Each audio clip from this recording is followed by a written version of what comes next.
Minu nimi on Rene Puura, ma olen elukutseline klahvpillimängija. Enamjaolt mängin siis Taukariga, Uku Suvistega, vahel Kasaruga ja laupäeva hommikuti teen ka Star FM'is raadiosaadet.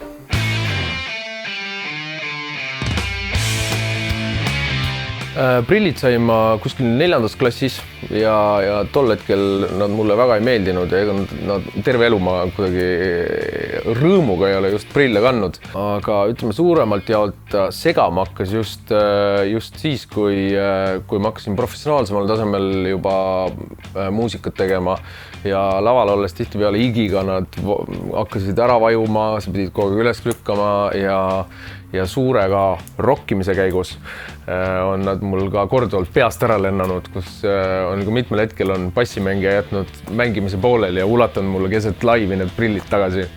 Ühel hetkel sai mul sellest prillide teemast natuke nagu villand ja vaatasingi üks päev peeglisse ja mõtlesin, et milline ma ilma prillid, milline ma tegelikult nagu välja näen. Ja tol hetkel tuli mõte, et ma arvan, nüüd on aeg see laseroperatsioon ära teha ja KSA oli kuidagi hästi kiiresti tuli mulle sellele palvele vastu ja siin ma olen.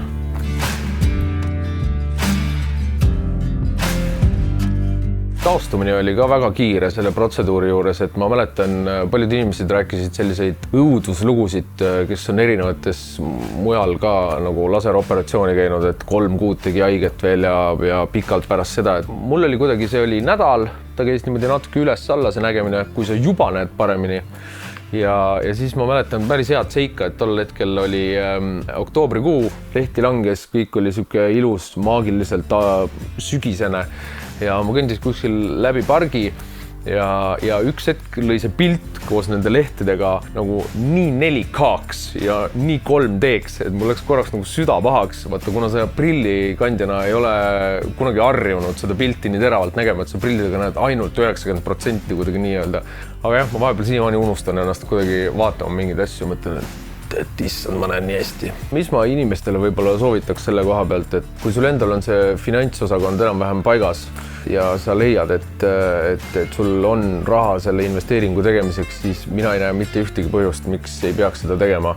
Ja mida varem sa nii-öelda selle ära teed, siis seda parem, et sul on hulga aastaid ees, kus sa saad lihtsalt näha 4K-s nagu mina.